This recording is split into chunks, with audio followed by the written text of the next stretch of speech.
December 27, 1986.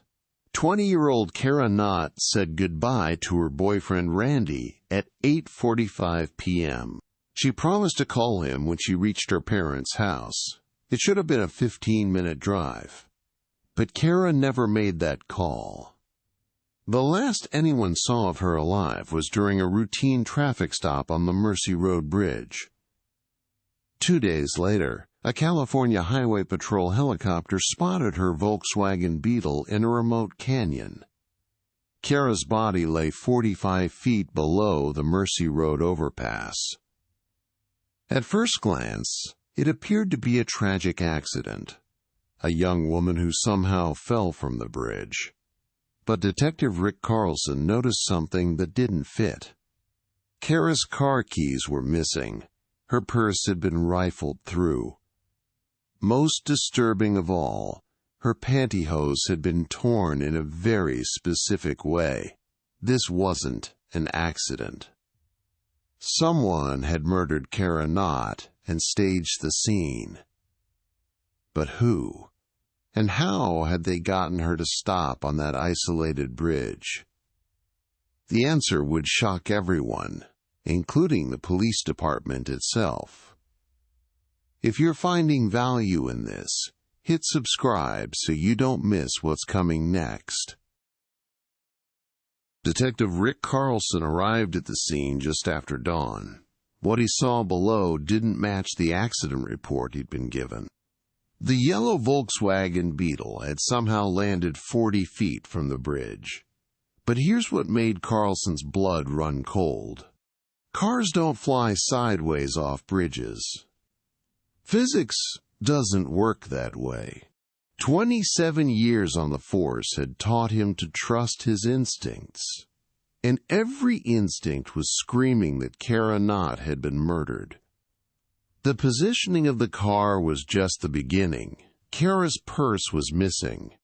Her wallet, her identification.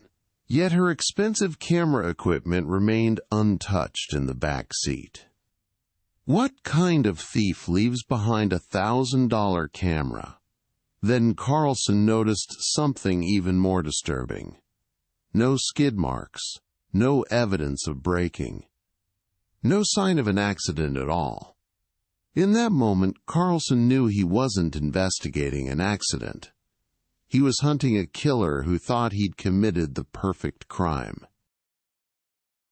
Building on what we covered, the detective knew this wasn't random. The specific details were too precise, too calculated. That's when he began cross-referencing every case involving young women and Volkswagen Beetles. What he discovered sent chills down his spine. 3 previous incidents, same freeway, same methodology. Young women driving alone, pulled over by someone claiming to be police. But unlike Cara, these 3 women had survived. Each described the same man, the same fake badge, a predator who used the authority of law enforcement as his weapon. The survivors all mentioned his unusual behavior, his questions that didn't add up. They described feeling something was wrong, terribly wrong, but they had managed to escape before he could complete his plan. The detective realized the horrifying truth. They weren't just hunting a killer, they were hunting a serial predator who had been perfecting his technique. As we discussed, the pattern was emerging. But patterns mean nothing without proof. Detective work isn't about hunches, it's about evidence. The first breakthrough came from Cara's fingernails. She had fought back. Hard, microscopic analysis revealed skin cells under her nails, foreign DNA that didn't belong to Cara. The defensive wounds told a story. This wasn't random violence. This was personal, prolonged, deliberate. But the real game-changer was hidden in the dirt beneath the Mercy Road Bridge. Tire tracks, clear impressions pressed into the soft earth.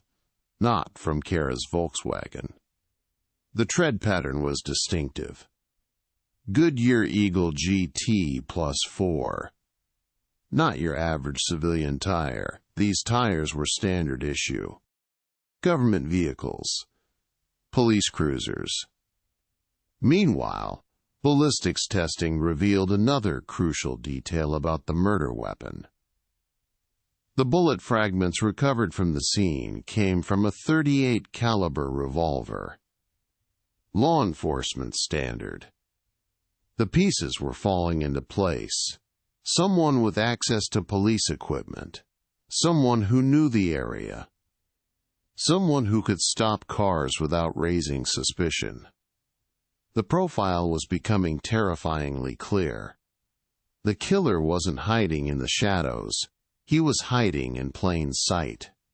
Behind a badge.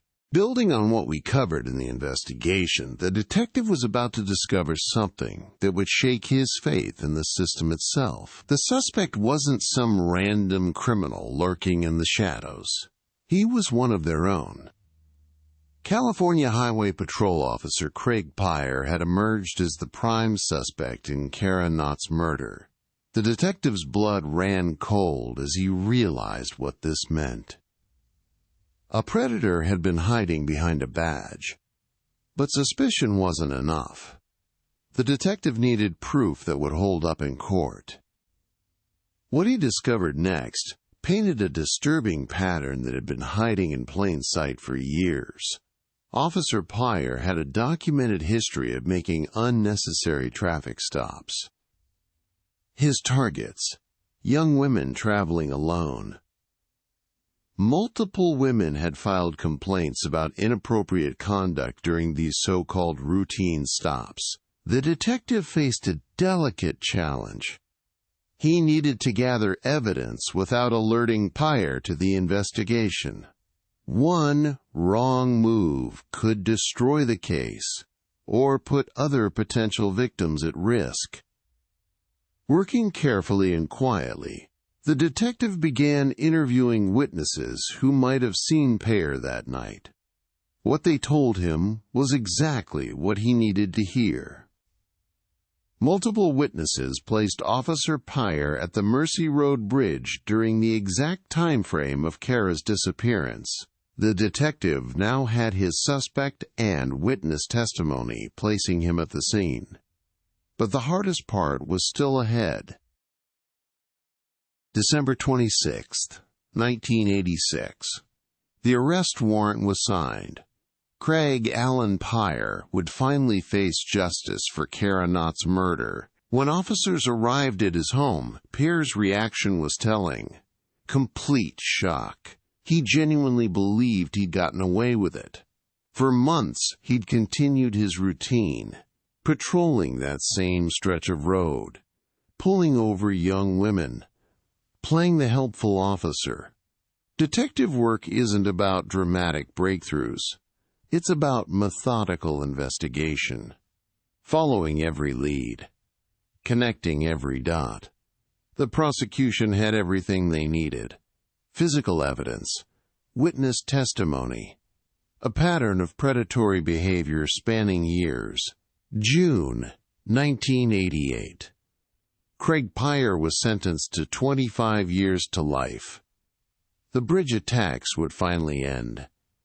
But the case exposed something deeper. A predator hiding behind a badge, using authority as a weapon against innocent people. The investigators knew this truth would shake public trust. How do you tell people to fear those sworn to protect them? But that's exactly why the work mattered. Good officers hunting bad ones. The system policing itself when it works correctly. Years later, detectives reflected on the case. It wasn't just about solving Cara's murder. It was about protecting future victims. Every young woman who drove that highway after 1988 drove it safely, because investigators did their job correctly. That's the